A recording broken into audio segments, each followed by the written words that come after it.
या तमे विपिन आचार्य इतिहास छात्र मारदा मंदिर इतिहास को नहीं एक गवेषणात्मक संग्रह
ଏବଂ ଭାବି ନେଲେ ଭାରତର ବୈଭବ ଏବଂ ମୃତ୍ତିବାକୁ ଆସିଥିଲେ।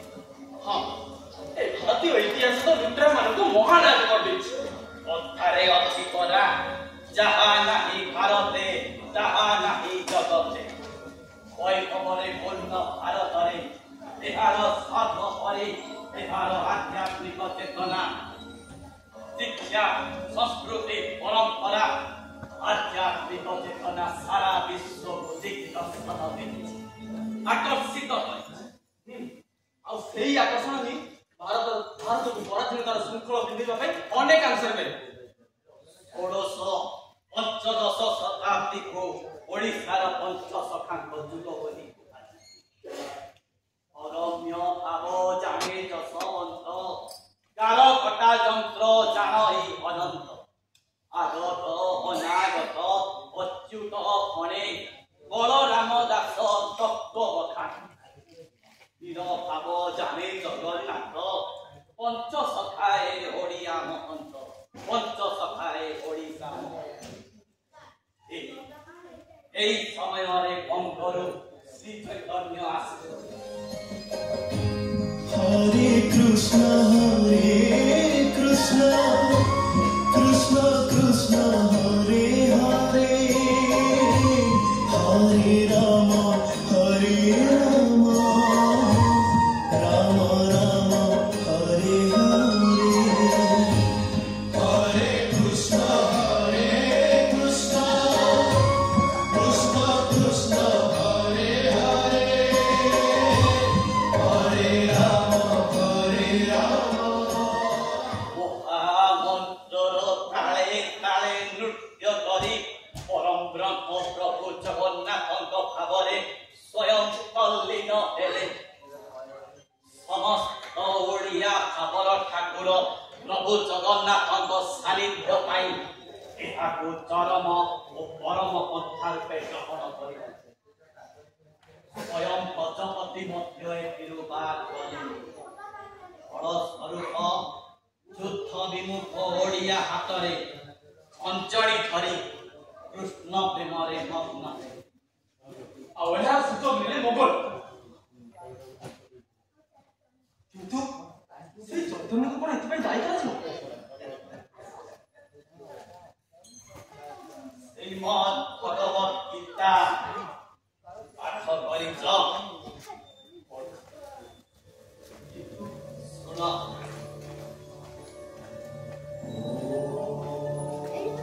अथ चेत् त्वं इमं धर्म्यं संग्रामं न करिष्यसि, ततः स्वधर्मं कीर्तिं च वित्तपापं भवास्यसि, अतो वा प्राप्स्यसि स्वर्गं जित्वा वा भुज्यसे महीं, तस्मात् उत्तिष्ठ कौन्तेय युद्धाय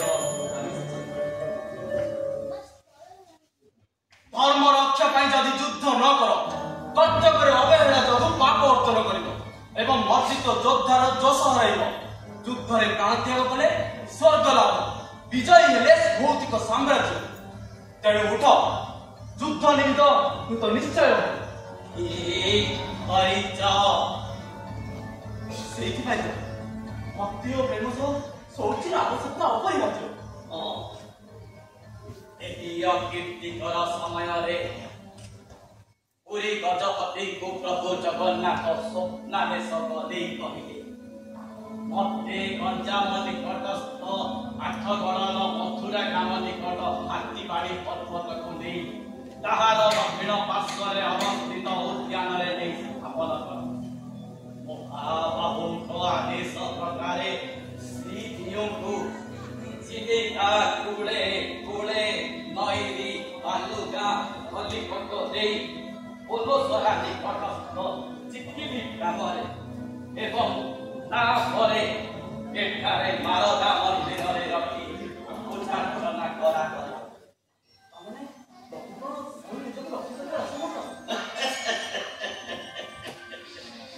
କରି କରାଉଥାଏ ସେଇ ତା ବିନୁ ଅନ୍ୟ ଗତି ନାହିଁ। ତାରି ଲୀଳା କିଏ ବୁଝିବ? ଏ ଶରଣ ଶ୍ରୀକ୍ଷେତ୍ର କଣ ପ୍ରଭୁଙ୍କ ଇଚ୍ଛାରେ?